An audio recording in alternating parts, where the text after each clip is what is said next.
Money does not disappear from a life by accident. It leaves clues before it leaves your bank account.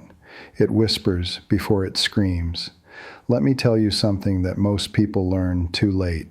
Scarcity is rarely a financial problem at first. It is a spiritual atmosphere. It is a pattern of thought. It is a tolerance for disorder that slowly corrodes discipline. I have sat at tables where millions were negotiated in a single afternoon, and I have also sat alone at night staring at numbers that did not add up, realizing that the problem was not the market, not the economy, not my competitors. The problem was something I allowed to remain in my life. I learned this the hard way.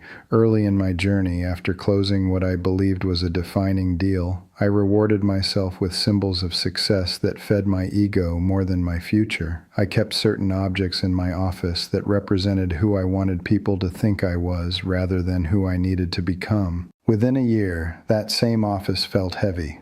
Decisions became rushed. Discipline weakened. Revenue slowed. Listen carefully. Wealth is built in silence and destroyed in subtlety. You want prosperity or you want applause. You want peace or you want to prove you are important. The environment you tolerate shapes the discipline you practice, and today I will speak to you about 3 objects that attract scarcity, not because they are mystical, but because they reinforce the wrong identity. Remove them and you remove a silent agreement with limitation. Keep them and you negotiate against your own future. The first object is anything in your space that symbolizes a past failure you have chosen to worship instead of learn from. I am not speaking about memory. Memory is wisdom. I am speaking about attachment. There was a framed contract in my early office from a partnership that collapsed. I kept it on the wall as a reminder to be cautious. That is what I told myself. But every time I looked at it, I did not feel wisdom. I felt resentment. I felt the need to defend. I felt the echo of betrayal. Wealth reveals who you already are. If you carry unresolved anger into negotiation, you will negotiate to protect yourself, not to build value. That frame on my wall was not teaching me caution. It was teaching me fear, and fear is expensive. Scarcity begins when decisions are driven by emotional residue instead of clear strategy. If you keep objects that anchor you to humiliation, to loss, to regret, you are planting seeds of hesitation. Business requires clarity. Faith requires trust. Discipline requires emotional order. Remove the physical symbols that keep you emotionally chained.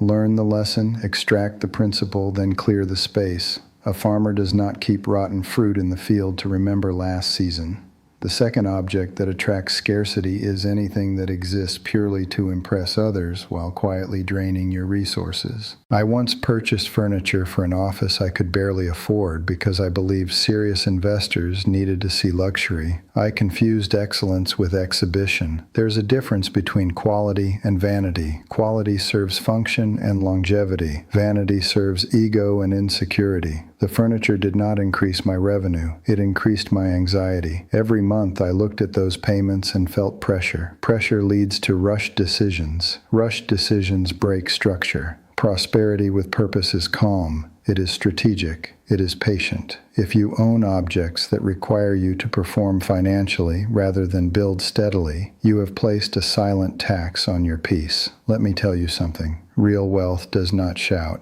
It negotiates quietly. It invests consistently. It thinks in decades. When you fill your life with symbols meant to convince others of your success, you are admitting that you are not yet convinced yourself. And insecurity is one of the most expensive habits a person can maintain. Ask yourself with honesty, does this object serve my mission or does it serve my image? Scarcity loves image. Prosperity loves structure. The third object is more subtle. It is clutter that represents postponed decisions. Stacks of unopened letters, equipment you promised to repair, books you claim you will read someday, projects you began but did not complete. Disorder is not neutral. Disorder drains cognitive energy. Every unfinished item in your physical space whispers that you delay responsibility. Responsibility is the foundation of wealth. When my business began expanding rapidly, I justified disorder as a sign of productivity. Papers on the desk, messages unanswered, contracts pending review. I told myself I was too busy building. In truth, I was avoiding uncomfortable decisions. And avoidance accumulates cost. The market does not reward confusion. It rewards clarity. The home does not flourish under neglect, neither does the soul. When you allow clutter to remain, you train your mind to accept incompletion. Incompletion weakens confidence. Weak confidence negotiates poorly. You see how subtle this is? Scarcity is not only about income, it is about identity. You cannot build a palace on a foundation of postponed responsibility. Listen carefully. Discipline above emotion. Structure above excitement. Silence before decision. I have lost money because I moved too quickly to prove competence. I have signed agreements before sitting in silence long enough to examine my motives. Each time the loss was not caused by complexity, it was caused by ego. If I had understood this earlier, I would have removed certain objects from my life sooner. I would have simplified faster. I would have chosen depth over display. There was a season when a competitor mocked my modest office. I felt the urge to respond with expansion, to upgrade, to demonstrate power. Instead, I chose restraint. I invested in systems, in training, in reserves. Years later, that competitor closed their doors while my organization multiplied. You want legacy or you want applause? Legacy is built in rooms that may not look impressive but are structured with integrity.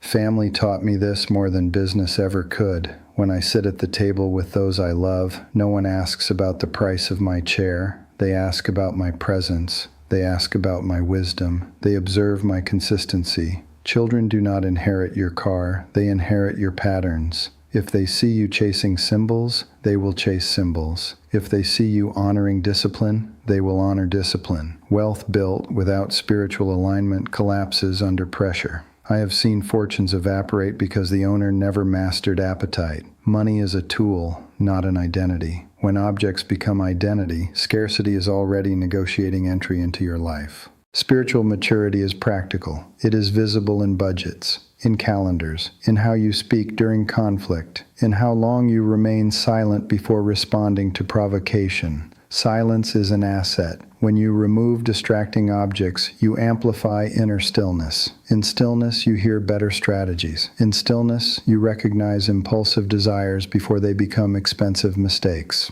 I remember a negotiation where the other party attempted to rush the closing by creating artificial urgency. The room was filled with noise, papers, projections, opinions. I asked for a pause. I stepped away.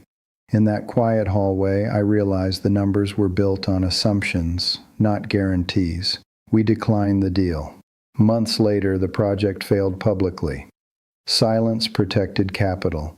Silence protected reputation. Silence protected peace.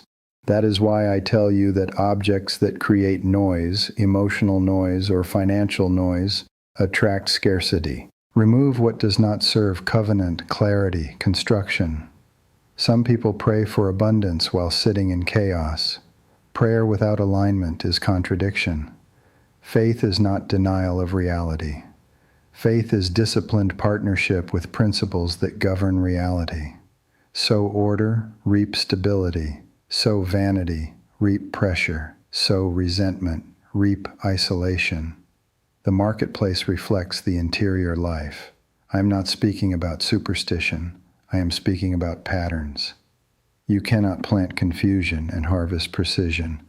Walk through your space with honesty. What do these objects say about you? Do they say builder or performer? Do they say disciplined or distracted? Do they say grateful or resentful?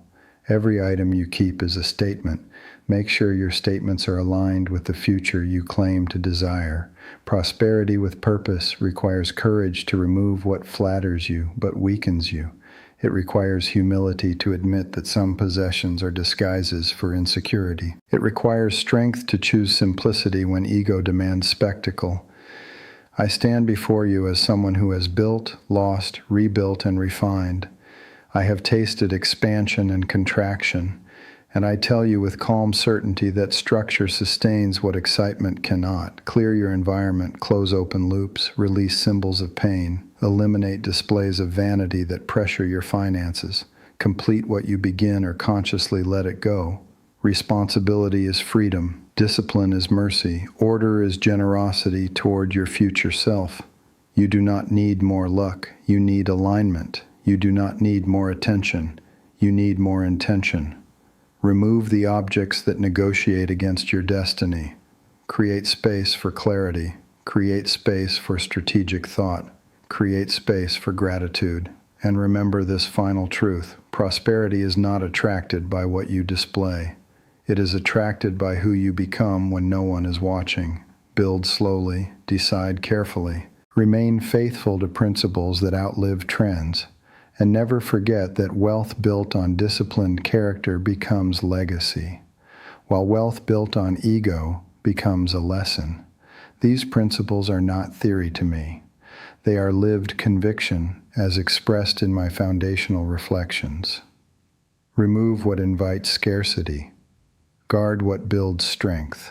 And let your life become a contract signed not with impulse, but with wisdom.